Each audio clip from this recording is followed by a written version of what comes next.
again, everybody, and welcome to Tiger Sidelines on MC22 alongside Gabe DeArmond and Dave Matter. I'm Bo Bayman. The Missouri Tiger football team bounces back with a big win against West Virginia, 38-7. So the Tigers moved to 1-1 on the year and a pretty dominating home opener for Mizzou. Yeah, I think West Virginia might have been the worst Power 5 team Missouri's played in a while. Now, that takes nothing away from the way Missouri played. They didn't turn it over. Defense played really well. But, man, I thought Wyoming was a much better team than West Virginia. Yeah. And West Virginia, I mean, originally when you scheduled them, you played them a couple years ago. Here's a team, hey, this is going to be a great game. It just fell flat. Well, this is almost the best kind of game you can schedule. Right. Yeah. Because people see the name and go, oh, hey, going out, testing yourself, all that. But it's kind of like scheduling Indiana a few years ago until they lost. But, these games are scheduled, and the ideal scenario is you play a team with a name that's really not any threat to beat you, and West Virginia wasn't. No, they sure weren't. I think Missouri fans are probably a little more up in the air with this team after what they saw, because on one hand, they win 38-7. On the other hand, they say, well, how did we lose to Wyoming? Right. It's the classic optimistic or pessimistic view of it. And, all you can do is move forward. It's not going to erase anything. I think you give the players credit for playing a lot better, moving past that loss. They controlled the line of scrimmage on both sides, which is what we expected at Wyoming. And I think you expect that moving forward in most games. And then when you win the turnover battle 3-0, just like when you lost it 3-0 the week before, that's going to determine a lot of outcomes. And Gabe, I hate to go back, but it also, to me, puts in my mind, when they went up 14-0 at Wyoming, they thought they had won. There's no question. They relaxed, but it also does show that the difference between winning by 31 and losing to Wyoming is really about 6 plays. Yeah. Every team can get to the end of the year and say, well, if these 5 plays are different, we're in the playoff, or we're 2-10. There are probably 5 teams that can play a C game and win, and it doesn't matter. There are probably 15 teams that can play an A game and still lose. And then there's about 110 that just on any given day can do either one, and Missouri's right in the middle of those 110. Yeah, no question about it. In this game against West Virginia, if we go with our 3 up, I would say the run defense, Larry Roundtree, Albert O bounced back and was made more of a weapon than he was against Wyoming. There were a lot of good things that happened on Saturday at Faroe Field. I thought they came out, ran the ball from the get-go, and were really physical. Larry Roundtree looked like Larry Roundtree, much more so than he did in that Wyoming game. You still got something from Tyler Beatty. I thought it was really interesting and a good move to give Dawson Downing some carries. All he does is puts his head down and gets 4 or 5 yards of carry. There's value in that. I think that added to them being more physical. I think it all starts with there. It makes life a lot easier for Kelly Bryant. We still haven't really seen Kelly Bryant run that much. He was all over the place in the pocket, extending plays, but those were pass plays. We really haven't seen him get out and pick up a lot of yards with his feet yet. But the run defense was good as well, and that's something that needed to shore up after those huge runs. Yeah, and it was interesting. Everybody said after week 1, oh, the scheme can't stop there. Same scheme. Right. Yeah, right. The difference? They missed 13 tackles against Wyoming. They missed 4 against West Virginia. And I'm going to be interested going forward. We've now seen 2 games where the first quarter's played the same way. Yeah. Missouri's come out and looked great on both sides of the ball, jumped out to a lead, and the difference was when West Virginia got the ball the third time, Missouri shut them down again. When Wyoming got the ball the third time, they didn't. I almost think late first, early second quarter is kind of where you're going to find out about this team. Do they have what it takes to put a team away? Or do they start letting people hang around? Because if you let teams like Vanderbilt and Arkansas and Ole Miss hang around, you can get beat. Absolutely. And Dave, you mentioned the turnovers. Nick Bolton was a huge at linebacker and was named the SEC Defensive Player of the Week. And his pick 6 really, to me, cemented things like, okay, this is going to be their day. Yeah, I think that's on top of Gabe's point about the defense, kind of letting up a little bit. When you get a turnover, it just electrifies everything, yes. And especially when you can score off of that. The Ronald Perkins interception early, that just changes. It changes momentum so much. It just changes your energy. And more than anything, it gives your offense a short field most of the time. They didn't have to have these long runs, long drives that Missouri's going to have this year. It just worked out perfectly. So when your defense can do that, you got a guy like Bolton, who I was really impressed with the other day, and not just the interceptions. He was all over the place making tackles too. One of the better games we've seen from a linebacker at Missouri, and they've had some really good ones here the last decade or so. And if they can get him going on that level to pair with Cale Garrett, they got quite a tandem. Yeah, and we've been hearing for a year and a half names like Kentrell Brothers and Sean Weatherspoon thrown around when talking about this kid. That's the first time we actually saw it. Yeah. You know, I mean, you saw what they were talking about. So good sign there. I mean, really everything was a good sign. There wasn't much not to like. Yeah, about the only things that you could point to, maybe a field goal miss. You don't like to see that. And the other thing that we pointed out was maybe penalties. Yeah. Too many penalties. And then this is the third of the three down would be the attendance. Yeah, the penalties. Sometimes when you look at the national leaders in penalties, you'll find some pretty good teams get a lot of penalties, and those are the kinds you can live with sometimes because it's just a sign of really being aggressive. Now, like Hansford hit the quarterback after a play that was, there was no sense in that. Guy jumping offside every once in a while, I think you can live with that. I mean, you don't want to see it on 3rd and 1 or 3rd and 4, obviously, but some of those, I think you get cleaned up. They were fine in the second half. I was a little actually disappointed they did clean them up in the second half because at halftime, they were on pace to set the school record. Like, that game was over. They were going to win, and they were on pace. The school record was 179 yards against Cal in 1982, in a game actually they won. I really wanted them to get to 180. I thought that would have been something interesting to write about. And the defense would have pitched a shutout had it not been for a defensive secondary mix-up really late in the game when it's your third stringers. All backups, yeah. I mean, it would have been the first time Missouri's had back-to-back shutouts at home in 37, 38 years, something like that. So I'm sure they wanted it, but nobody really cares. I looked up late in the game, like, God, I can't remember the last time Missouri shut anybody out. I'm like, oh, it was the last time we were here, Arkansas. So here we are. We've been talking for about 6-7 minutes. We have not mentioned Kelly Bryant. He walked off after the third quarter, walked back into the locker room. You guys saw him yesterday. He seems to be okay, right? Yeah, I mean, I asked Barry Odom after the game because everybody thought he might have a concussion because he took some shots in that game, and we can't see down to the sideline, but trainers are talking to him. He has a towel over his head. He leaves the field, but Barry said no worries after the game. He said it again on the radio on Monday. We talked to Bryant yesterday. He seemed fine. Yeah. I wondered if it was heat.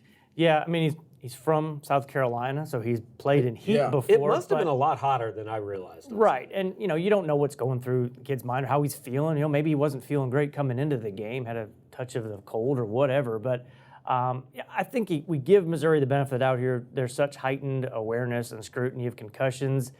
I don't think there's any reason to conceal that or be mysterious about it with SEMO coming up. Now, if they were playing Georgia for the SEC East the next week, yeah, you'd have some reasons to be, not so transparent don't lie about it. a concussion, but you don't lie about it. Exactly. You don't come right out and say, no, he's fine. Let's talk about his play. I mean, he played well again for the second straight week. He did. Really, I don't remember an instance where you thought, oh, that might be an interception. Yeah. He took care of the ball, and the designed runs really aren't working all that well, but every single play, he's extending 2 or 3 seconds, and he's finding a guy downfield. I mean, he had one that really should have probably been a 20-yard touchdown that they called forward progress on a sack. So so far he's been exactly what the most optimistic people thought he would be. A serviceable to maybe more than serviceable passer who brings an element to this offense that Drew Lock just didn't. And he makes the easy passes. I mean, he's completing like 68%, and they don't ask him to throw those really difficult balls downfield or make a bunch of them. He makes the easy pass for the most part, and getting out of trouble like he has. Now, on one hand, you wonder, man, they are letting a lot of pressure back there. He's got to slip out of a lot of sacks. Yeah. But he does a really good job of extending the play, and then not just doing that, but even completing the pass downfield. That's hard to do. Well, and you don't want to downplay. I mean, that throw to Albert O in the end zone was that has to be a perfect throw, and he put it exactly where it had to be. Do you guys get worried? And it's probably a good sign if he doesn't play much this week against SEMO. I mean, if he goes out there and plays a quarter, and they've got enough, I think they'll give him at least a half. Maybe even a drive in the third quarter, because the thing that people so often fail to realize, he's got 12 games. Yeah. He didn't come here to not play one of them. Right? Yeah. It doesn't matter if it's SEMO or Alabama. He wants to play. If he doesn't play, does that throw up a warning sign? Not really. If he doesn't play at all, then it's kind of like, well, no, because what will happen was, he was good, but had a setback. Well, and then Barry said on Tuesday, if the game were closer against West Virginia, he would have stayed in there. Yeah. Which is I don't know if that goes a little bit against him not feeling well or whatever, but There you go. First time we saw booze at Furrow Field Memorial heard Stadium. booze. We've heard booze, but we saw it. No, first time we've seen booze sold. We have Good seen point. alcohol at Furrow Field. Yeah, plenty of times. What was it? About $157,000 made? that's what they said their gross sales from the day. Yeah. That's not terrible. Means probably For I'd say 11 a.m.? they made in the neighborhood of $100,000 off Yeah. of that probably. That's pretty good. I mean, that's an extra $700,000, and that'll probably be the lowest sales of the year. Honestly, 11 a.m., 100 degrees or whatever. And it was. I didn't hear stories. We hear stories all the time about things happening in the crowd. I didn't hear stories of absolute mayhem breaking out. Yeah, I right. think people were probably responsible for the most part. I mean, it's not like it's the first time there was intoxicated people Right. at Furrow Field. Yeah. You know? Whether you could buy it there or not, Right. there's always that way. Let's take a look around the SEC. It kind of went the way you thought, except for, and you guys are wearing orange today, except for the Vols. Vols, grabbed defeat from the jaws of victory. Well, I thought going in they might lose that game, but I'm sure there's been an example before of a game that's tougher to lose that was lost. I mean, maybe like when Michigan was punting with 12 seconds left and lost to Yeah. Michigan State. But other than that, BYU was on the 16-yard line with no timeouts and no idea what it was doing and managed to win the game. And then it looked like the crowd was really into it at that point. I mean, they're back on the Jeremy Pruitt bandwagon, and then to give up a play like that, and then for everything to go the way that it did in the overtime periods, wow. I mean, they are really good at losing games right now. And their fan base is just going crazy because it was And they're Tennessee's usually so back. reasonable. I know, Yeah, exactly. yeah, I know. I mean, they're going crazy even for them. Yeah, it's something to watch. But Vanderbilt lost at Purdue. That's that's kind of that good game. We've seen a loss to Purdue in the last couple of years. That's good for Vandy to play, but you don't know much about Vandy yet, as they've had 2 tough games to start the season. Yeah, that's Missouri went to Purdue last year. They won there, but it's kind of an up and coming Big Ten team. Give them credit for scheduling that game. I mean, biggest news in the SEC is 2 teams in the East are without their starting quarterback now. Right. Yeah. South Carolina might have gotten better. Honestly, I don't think we know anything about Kentucky yet, and I don't even know who their backup is. Is that transfer from Troy? That's And then the big win by LSU at Texas. Yeah, that was a fun game to watch. It really was. Like, I mean, look out! LSU has a passing game. for years we've wondered what would happen if LSU would get a quarterback, and they have one. It appears right now. Yeah, no question about it. So up next for Missouri is SEMO at 6:30 on Saturday. There's a whole debate about FCS teams and playing them, but it doesn't matter. They're on the schedule this week, so you're going to play. I Gabe asked Barry the other day if do you like playing them? Do you think the SEC will ever get away from them? The Big Ten's trying to. There's still 4 teams, I think, in the Big Ten this year that play one. Everybody in the ACC does. Everybody in the Big 12 except Texas plays one. So Missouri's not doing something that everyone else isn't doing also.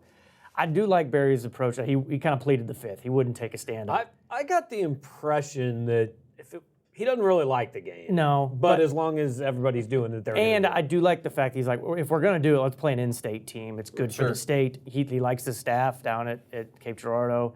They played Missouri State a couple of years ago. I think that's at least good for the idea of the game. A lot of people from the Boot Heel can come up here, and it's a Saturday night. They can spend Saturday here. I mean, this game at 6:30 at night is the worst thing that's ever happened. You wish this one was at 11, don't No, you? I was At this 9. one was at 6 a.m. Thursday. Yeah. It's going to be interesting to see what happens. Missouri is a 30? 34, I saw late. it Yeah. opened. Yeah, So a 30-plus point favorite to beat SEMO. they should. I mean, that should be covered. I understand SEMO's like ranked in their division and stuff, but way worse Missouri teams than this have just pounded better FCS teams. Yeah, no question about it. All right, let's take a break. When we come back, we'll check the Twitter feed. Lots of tweets coming in this week. You're watching Tiger Sidelines right here on MC20.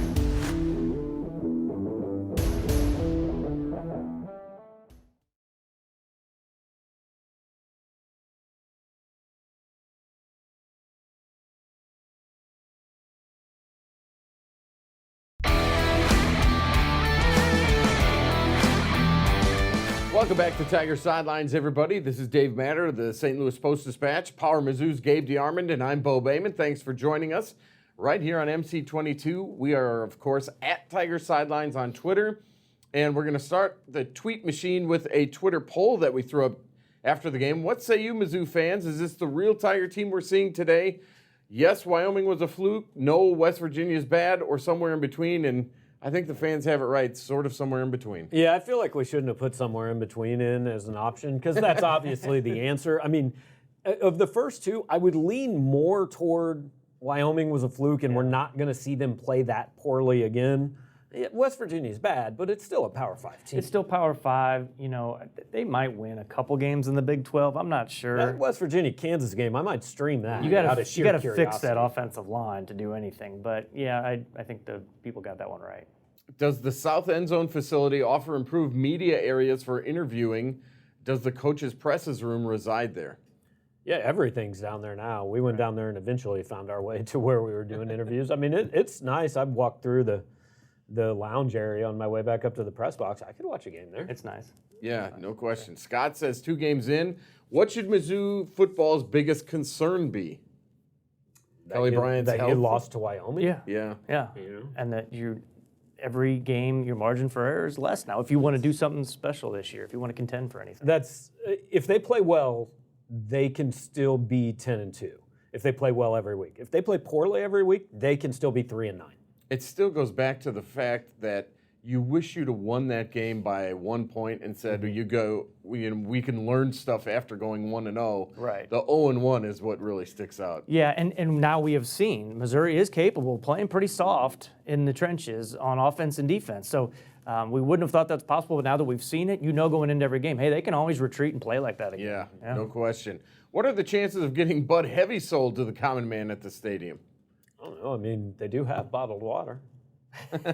You just pour a little brown liquid in there and Or as you said, just bring it in yourself. right. Yeah. Mizzou writes, is Kelly Bryant as good or better than you expected so far? Despite the turnovers and early schedule, he's putting up all SEC numbers.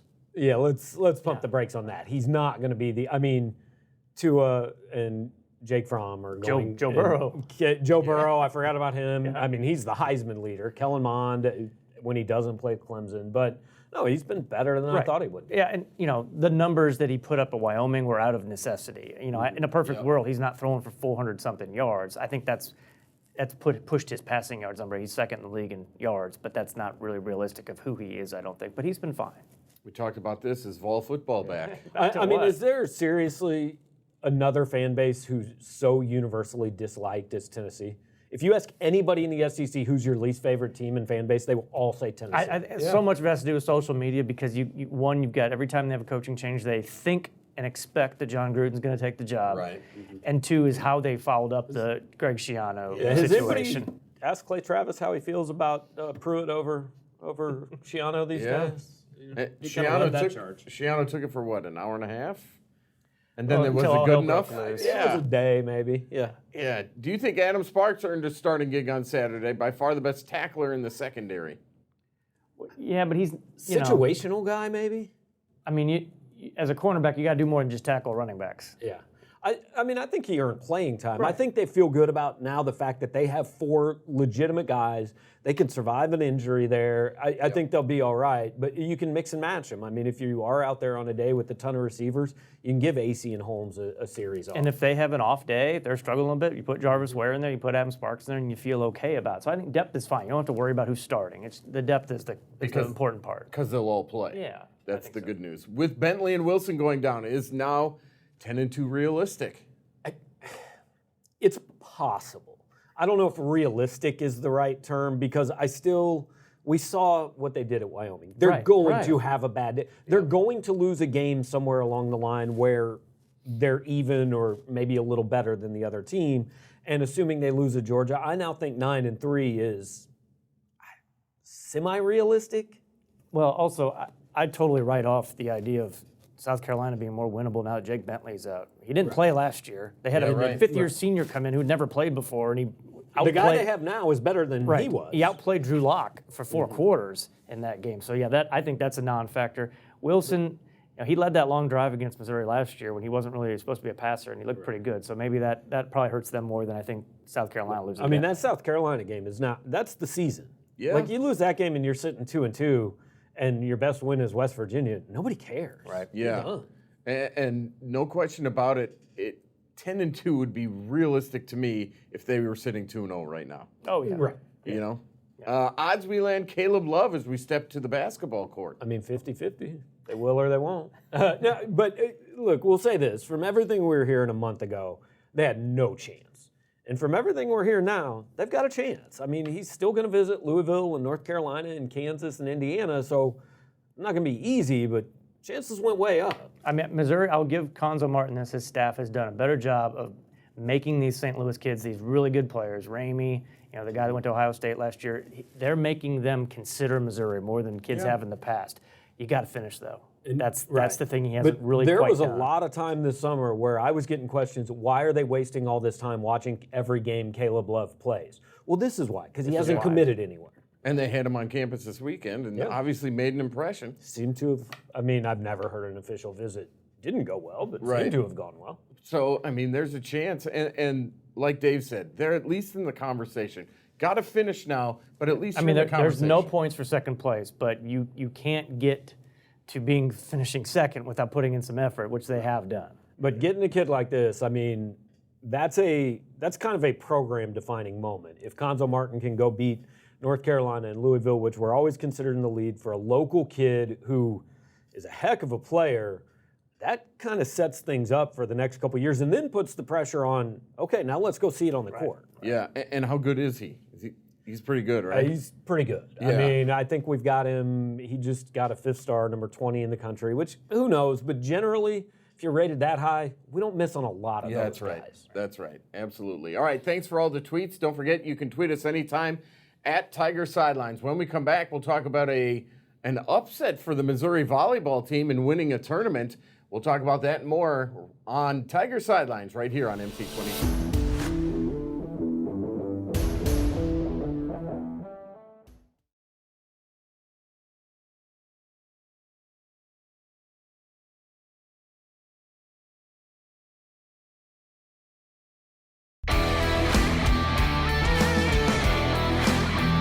Welcome back to Tiger Sidelines. Gabe DeArmond, Dave Matter, and I'm Bo Bayman. The SEC portion of the men's basketball schedule came out yesterday, as a matter of fact.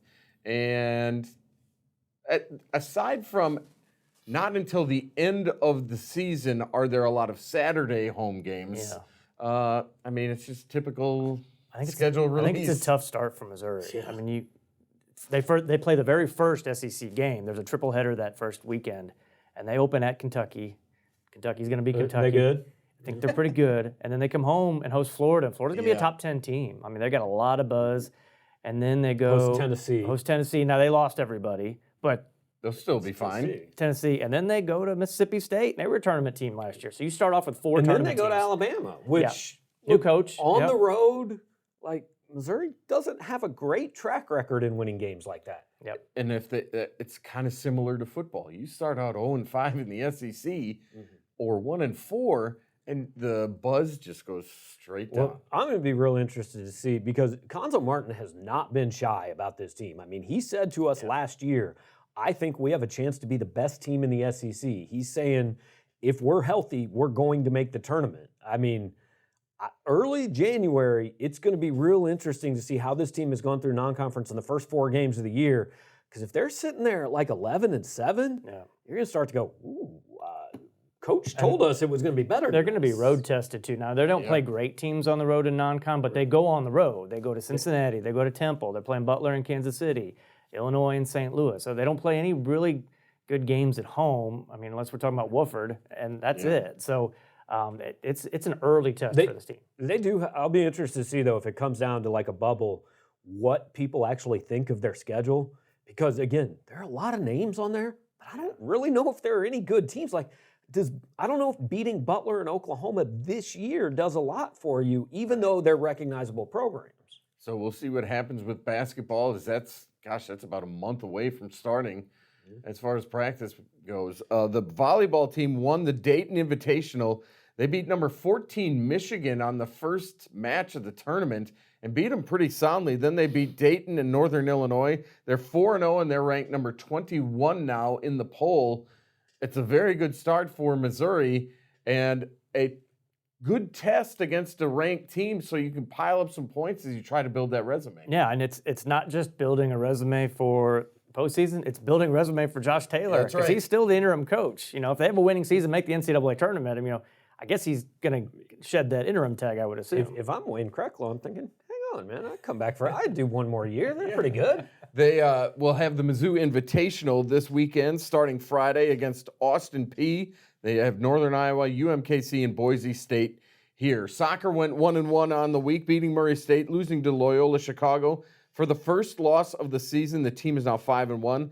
They'll host Cal State Fullerton on Friday, September 13th, Northern Colorado on Sunday, September 15th. And again, you talk about trying to build wins to build for the postseason. That's Brian Blitz's team, and they are trying to get back to the field of 64. As far as college football goes this week, it's kind of a down week. No, it's just awful. I mean, College Game Day is going to be at Iowa and Iowa State, and that's kind of the pick of the whole litter. I don't think there's any games with two ranked teams playing each other. Yeah, I don't think so either. Is Iowa State not ranked anymore? No, they've dropped out when they barely beat Northern Iowa. Well, somebody's winning that game because 16-13. Yeah. I don't That's know high who, scoring. but somebody's That might be winning the by over. that score. Florida's at Kentucky. Alabama's at South Carolina.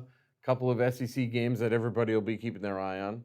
I mean, South Carolina, Alabama, we know what's going to happen. But Florida, Kentucky's pretty interesting because if Kentucky can actually manage to somehow win this game, then all of a sudden you start taking them a lot more seriously.